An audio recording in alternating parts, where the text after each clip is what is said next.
Yeah, the quirked up 2010s, the decade of galaxy print, skinny jeans, and whatever the hell it is 12-year-old me is doing here. Let's just say I wasn't exactly giving fashion icon back then, but today we're gonna fix that.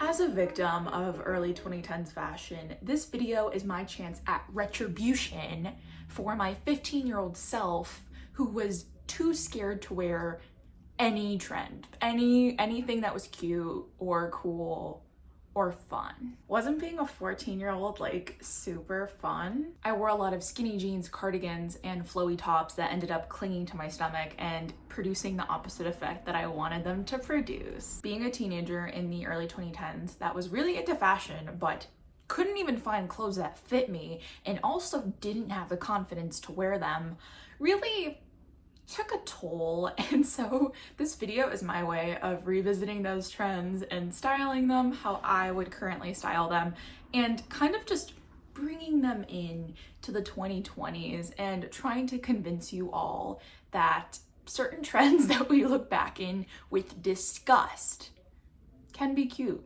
and can be made new again. Let's get into the styling. I know. Okay, I know that the cold shoulder trend is particularly traumatizing for my fellow fat girlies because every top in the early 2010s that came in plus size had a freaking cold shoulder. I'll admit it, when I saw this dress at the thrift store, I was initially slightly disgusted because I was brought back to the time when I too could not escape the infamous cold shoulder. So I did what any other girly pop would do. I went to the craft store.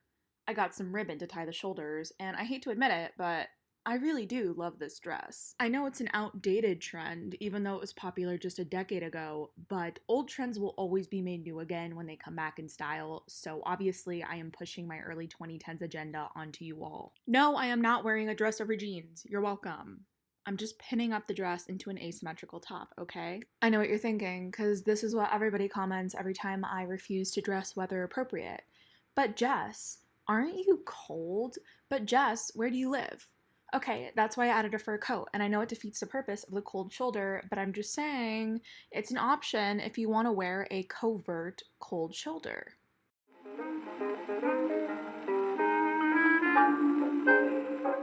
Peplum is also a doozy. I do remember a time around 2011 where you could not go to Forever 21's plus size section without finding peplum tops everywhere. And I mean everywhere. I think if you find something that has a peplum silhouette in a style that speaks more to your personal tastes and fashion, that it can work really well. Like, I love the silhouette of this peplum denim top.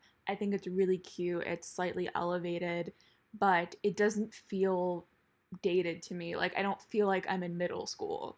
For this next outfit, I wanted to style the peplum top a little bit more casually, and of course, I had to show off my cat Mary Janes because they're my favorite shoes and you could barely see them in the frame. Because my last outfit just was kind of more like elevated and seemed like, I don't know, I was going to like a nice lunch or like event. So I wanted something that you could kind of just wear more casually walking down the street. And then of course I was distracted by Loaf because Loaf cannot walk by me while I am filming or just in general and not expect to be picked up. Do you see a common thread with all these 2010s trends I am styling? Yes, they were trends that absolutely appall me and disgust me now. But this video wasn't just about proving to you guys that 2010s trends can be cute. It was also me trying to prove that to myself because it's really hard for me not to have like this automatic biological reaction when I see or hear about these trends. But I genuinely love every outfit I've styled in this video, especially this one. Like, I am going to wear this to an event one day, mark my words. I admittedly do not own any high-low skirts, so this is just a normal skirt that I safety pinned the front of, and I honestly think it gives it more of an elevated feel with the ruching. And I did add a leather trench coat because that was just the vibe I was feeling. And that's one of the things I love about fashion, is your personal style represents you and what you feel good in. You can reclaim these trends that traumatized you. from your youth. You can do it. Thank you guys for watching this video. I hope you all enjoyed it, and if you did, give it a little thumbs up, maybe subscribe if you feel like it, and I will see you all in my next video. Bye.